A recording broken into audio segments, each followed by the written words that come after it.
अस्सलाम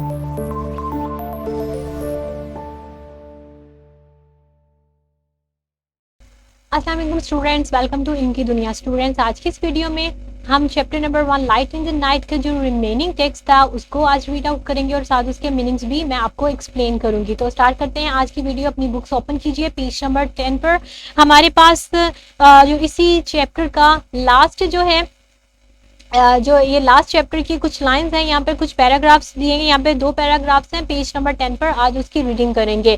तो student start करते हैं। उससे पहले मैं आपको बता दूं कि पेज नंबर 9 पर हमने लैंप्स जो थे, लैंप लाइटर्स, उनके बारे में पढ़ा था, किस तरह से उनके आने से लोगों को जो है वो तसल्ली हुई, लोगों में जो है वो थोड़ा सा सुकून आया। और इसके पहले जो है ऑयल लैंप से, जिसकी वजह से वो बहुत ज़्यादा इरिटेट किया करते थे। और जो है इसके अलावा आप इस पेज पर भी ऑयल लैंप्स के बारे में पढ़ेंगे। और फिर उसके अलावा बाकी जो इन्वेंशन हुई, किस तरह से जो है गैस लैंप्स की जगह, ऑयल लैंप्स की जगह गैस लैंप्स, और फिर उसके बाद जो है वो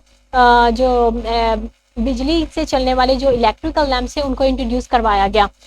और इसके अलावा जब जो लिंक बॉयज थे वो किस तरह से परफॉर्म करते थे, लाइक वो बहुत से डिसऑनेस्टी, पेज नंबर 8 की मैं बात कर रही हूँ कि कुछ जो थे लैंप लाइटर्स का उन पर उस पेज पर मेंशन है लैंप लाइटर्स का रोल, कि जो लैंप लाइटर थे वो बहुत ज़्यादा डिसऑनेस्ट थे, लोगों को तारीख गलियों में छोड़ के चले जाया करते थे। इसके अलावा फिर लैंप लाइटर्स की ज़रूरत महसूस हुई, फिर लैंप लाइटर्स आ गए और फिर थोड़ा सा सुकून हो गया लोगों को। देन जो है फिर जब रोशनियाँ हुई तो लंदन जो है जल्दी से, लंदन ने जो है बहुत ज़्यादा तरक्की की। और फिर लोग जो है वो सनत में और इवन जो एंटरटेनमेंट में लोगों का जो है वो बहुत ज़्यादा रुझान होने लगा, बहुत ट्रेंड हो गया। तो लोग अपने घरों से बाहर आए सोशलाइजिंग के लिए, और फिर जो है लोगों में ज़्यादा अवेयरनेस हुई। और इसके अलावा जो है कोई भी टूरिस्ट आता तो वो बहुत ज़्यादा एंटरटेन होता था इस जो है लंदन की रोशनी को देखकर। तो ये हमारे पेज नंबर 9 पर था स्टूडेंट। तो फिर उसके बाद ये था कि जो चार्ल्स डिकन था, चार्ल्स डिकन के बारे में मैं बात कर रही थी पेज नंबर 9 पर, कि चार्ल्स डिकन ने अपनी एक स्टोरी द लैंप लाइटर्स में ये मेंशन किया है। उसने ये फीलिंग्स को एक्सप्रेस किया है एक लैंप लाइटर की। उसने ये कहा कि जो लैंप लाइटर है वो ये कह रहा है कि अब उनको जो काम है वो इन फ्यूचर जो है उनको अपना नजर नहीं आ रहा, क्योंकि उसकी जगह जो है वो गैस लैंप ने ले ली थी। तो गैस लैंप ने जब ले ली थी तो उसका जो काम था वो इतना मुश्किल नहीं था। तो पेज नंबर 9 पर जो मैंने एक्सप्लेन आपको किया कि एक जो करेक्टर था कि when one character talks about the change from oil to gas lamps, कि एक जो करेक्टर, एक किरदार है लैंप लाइटर स्टोरी का, वो बात करता है कि जो गैस लैंप को, जो ऑयल यानी कि जो तेल का लैंप है उसको गैस में बदलने के बारे में जब वो बात करता है, वो कहता है I foresee in this breaking up of our profession. Foresee का मतलब होता है प्रिडिक्ट करना किसी चीज़ की जो है वो फ्यूचर के बारे में, जो फ्यूचर के एक्शन है, फ्यूचर के जो काम है उनको प्रिडिक्ट करना, उनके बारे में पेशगोई करना, यानी पहले जो है बात कर देना। तो वो कह रहा है कि मुझे ऐसा लग रहा है कि मैं देखता हूँ कि हमारा जो काम है, यानी कि the breaking up of our profession, के हमारे काम का जो है वो खात्मा हो चुका है, हमारे काम का ये एंड है, हमारा काम जो है वो ख़त्म हो चुका है। there is no more going the rounds to trim by daylight, no more dribbling down of the oil on the hats and bonnets of ladies and gentlemen. When one feels in spirit, any low fellow can light a gas lamp. फिर यहाँ पे कहा जा रहा है कि जो जैसे ऑयल लैंप का काम था, वो जो विक्स थी, जो स्मेली जो विक्स थी, उनको चेंज करने का काम थोड़ा मुश्किल था। और एक जो था उनके लिए एक परमानेंट लोगों का या एक पर्सन का होना बड़ा ज़रूरी हुआ करता था ताकि वो उसको हाथ से जला सके। फिर जो है जब गैस लैंप की हुई तो उसको कोई भी इंसान जो है, आम इंसान जला सकता था। तो क्या कहा जा रहा है, वो जो करेक्टर है चार्ल्स डिकन के ड्रामे का, जो स्टोरी का जो जो करेक्टर है, चार्ल्स डिकन की स्टोरी का जो करेक्टर है, वो ये कह रहा है कि मैं ये देखता हूँ कि हमारा जो काम है, जो प्रोफेशन यानी जो शोबा है, हमारा काम है, वो ख़त्म हो गया है। There is no more going the rounds, के अब हम जो है वो सारा दिन में बिल्कुल भी चक्कर नहीं लगाएंगे ट्रिम करने के लिए, तराशने के लिए बत्तियों को। No more dribbling down of the oil, के अब जो है वो टपकेगा नहीं तेल of the oil on the hats and bonnets of ladies and gentlemen, यानी कि जेंटलमैन आदमियों और औरतों की जो टोपियां थी। आप बॉनेट्स किसको कहते हैं? हैट्स को आपको पता ही है वो क्या कहते हैं।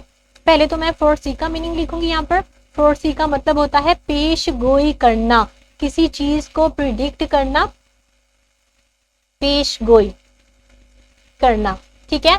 उसके बाद बॉनेट है। अब बॉनेट क्या होता है? अब बॉनेट भी एक किस्म की टोपी होती है, एक हेड को कहते हैं, बट ये फीमेल्स जो है वो यूज करती हैं। एक टोपी, अच्छा स्टूडेंट, एक किस्म की ये टोपी है जो कि आप स्क्रीन पर देख सकते हैं कि जो फीमेल्स इस तरह की जो टोपी है वो वियर आउट करती थी, और जो जेंटलमैन थे वो डिफरेंट जो थी वो जो आम जो हैट्स थी वो पहना करते थे। अब उनकी जो हैट्स थी, उनकी जो टोपियां थी, उनके ऊपर जो है वो जो तेल था वो टपका करता था। तो when one feels in spirit, when one feels in spirit, spirits का मतलब होता है कि जब कोई अपने ख्यालों में गुम चल रहा होता था तो उनके ऊपर, उनके सरों के ऊपर, उनकी टोपियों के ऊपर जो है, चाहे वो मर्द है चाहे वो औरत है, तो उनकी टोपियों के ऊपर जो है वो तेल टपका करता था, जो कि बहुत ज्यादा अजीब बात हुआ करती थी। Any low fellow can light gas lamp, अब जो है चूंकि अब ऑयल लैम्प्स नहीं है तो अब गैस लैम्प है, तो उसके लिए आसानी ये हो गई है कि कोई भी, कोई एक आम ऑर्डिनरी कोई आम आदमी भी, एनी लो मैन, लो मैन कहते हैं आम आदमी भी, उन गैस लैम्प को आसानी से जला सकता है। उसके बाद स्टूडेंट सेकंड लास्ट पैराग्राफ है पेज नंबर 10 का, कि gas lamps were better than oil lamps in many ways, के इन मैनी वेज यानी कि मुख्तलिफ तरीकों से, कई तरीकों से जो गैस लैम्प थे वो ऑयल लैम्प से यानी तेल के लैम्प से बहुत ज्यादा बेहतर थे। ऑल्दो अगरचे अ बिग इशू, उनके साथ एक मसला ये था कि with them was that every now and again one would blow up, one and again यानी कि कभी कभार जो थे वो उनमें से 100 में से कोई एक दो जो है वो फट जाया करता था, ब्लो अप फट जाया करता था, ठीक है। उनमें जब गैस भरती थी तो वो फट जाया करते थे, उनका ये प्रॉब्लम था। ओवर टाइम, फिर ओवर टाइम मतलब Aahista Aahista gas lamps replaced oil lamps, Aahista Aahista जो गैस लैम्प्स की जगह जो है वो ऑयल लैम्प्स की जगह जो है वो गैस लैम्प ने ले ली। लेटर बाद में with the invention of electricity, later with the invention कहते हैं दरियाफ्त,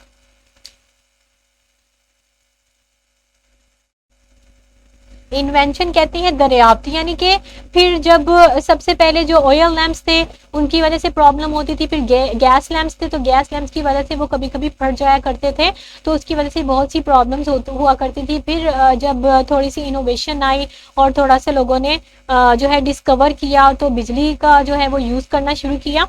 तो later with the invention of electricity, electricity बिजली को कहते हैं, बाद में फिर बिजली की इजाद के साथ gas lamps were replaced by the electric lamps, यानी कि जो फिर उसके बाद इलेक्ट्रिक लैम्प्स जो थे बिजली बरकी, ठीक है, इलेक्ट्रिक कहेंगे बरकी,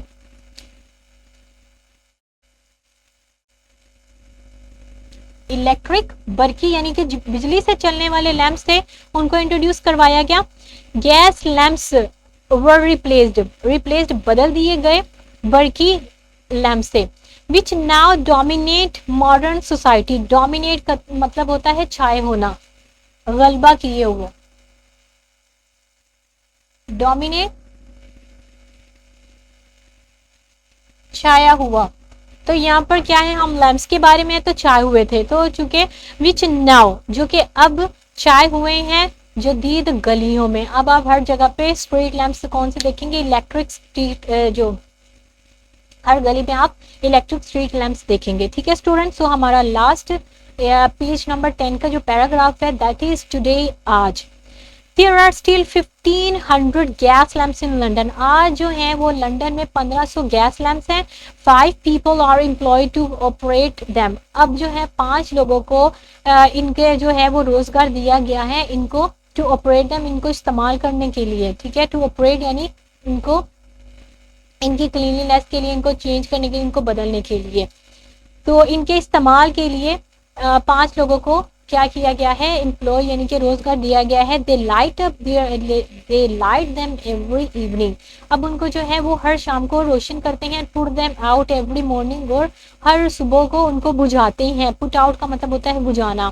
these lights are carefully looked after because they are part of the city's history. अब इनकी जो है, इन रोशनियों की, इन लैंप्स की बहुत ज्यादा जो है वो हिफाजत की जाती थी, लुक्ड आफ्टर, ठीक है, इनकी बहुत ज्यादा देखभाल की गई, बिकॉज क्योंकि ये तारीख, ये शहर की तारीख का हिस्सा थे। कैंसिंगटन पैलेस गार्डन, अब ये एक एवेन्यू का नाम है लंदन की, is the name of a long Avenue in London. अब एवेन्यू क्या कहते हैं, वो एक रोड कहलाता है, एवेन्यू एक रास्ता कहलाता है, जिसके दोनों साइड्स पर आप डिफरेंट जो है वो ट्री वगैरह देख सकते हैं, दरख्त होते हैं, यहाँ बिल्डिंग्स होती हैं, एक रेंज होती है बिल्डिंग्स की, ठीक है। तो यहाँ पर उसी एवेन्यू के बारे में बात की जा रही है, कैंसिंगटन पैलेस की। कैंसिंगटन पैलेस जो है वो बहुत ज़्यादा, जो एवेन्यू है ये मशहूर जगह, पहले यहाँ पर जो है वो यहाँ पर गार्डन था, यहाँ पे यानी सॉरी यहाँ पे जो है वो पैलेस हुआ करता था, जो बहुत फेमस था। फिर उसके बाद जो है उसी को जो है शाहरा बना दिया गया। अब स्टूडेंट मैं एवेन्यू का मीनिंग लिखती हूँ कि एवेन्यू का मतलब होता है सड़क।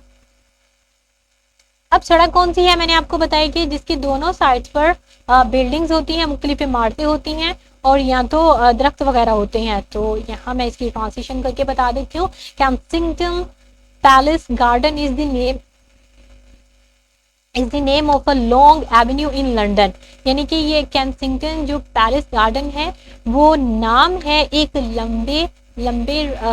लंबी सड़क का लंदन की। इट्स लाइंड मतलब कि लाइंड होता है कितार को, लाइंड मैंने आपको जैसे बताया कि एक बिल्डिंग की वहां पर आप देख सकते हैं कि एक लंबी कितार लगी हुई है। It is lined with grand old buildings, कि इसमें जो है वो कितारें बिछी हुई हैं, कितारें लगी हुई हैं पुरानी, अजीम, ग्रैंड कहते हैं अजीम, और ओल्ड पुरानी बिल्डिंग इमारतें, इसमें जो है बहुत अजीम पुरानी इमारतों की एक लाइन लगी हुई है। And is lit entirely by gas lamp, और वो जो एवेन्यू है उनमें हर एक घर में, हर एक बिल्डिंग जो है उसमें उस एवेन्यू को जो है वो गैस लैंप से सजाया गया है। तो यहाँ कहा गया है कि इस लिट उनको जलाया गया है, यानी कि is lit entirely by gas lamp, उनमें जो है वो सिर्फ सारी जो है वो गैस लैंप से उनको जलाया गया है। देयर यू कैन इमेजिन, और यहाँ कहा जा रहा है कि अगर आप उस जगह पर जाएं तो देयर यू कैन इमेजिन, तो आप ये तस्वुर कर सकते हैं कि what it would have been like in London during the time of Charles Dickens, कि आप उस चीज़ को इमेजिन कर सकते हैं, आपको उस बात का ख्याल होगा, आप अंदाज़ा कर सकते हैं कि चार्ल्स डिकन के दौर में किस तरह का जो है वो वक्त हुआ करता था।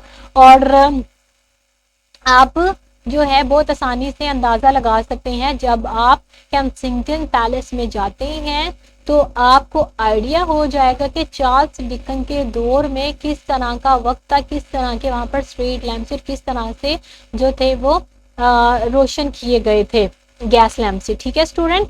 तो मैं फिर से इसकी ट्रांसलेशन लास्ट पैराग्राफ लाइन की कर देती हूँ कि देयर यू कैन इमेजिन, वहाँ अगर आप जाएं तो आप ये तस्वुर कर सकते हैं कि what it would have been like in London, कि वहाँ जो है लंदन में क्या होगा during the time of Charles Dickens के दौर में वहाँ पर जो है वक्त कैसा होगा, किस तरह से स्ट्रीट लैंप्स होंगे। तो स्टूडेंट्स ये हमारी जो थी light in the night chapter number 1 की रीडिंग थी, और साथ उनके वर्ड्स मीनिंग थे। तो वर्ड्स मीनिंग भी एक्सप्लेन किए मैंने और इसकी ट्रांसलेशन भी की।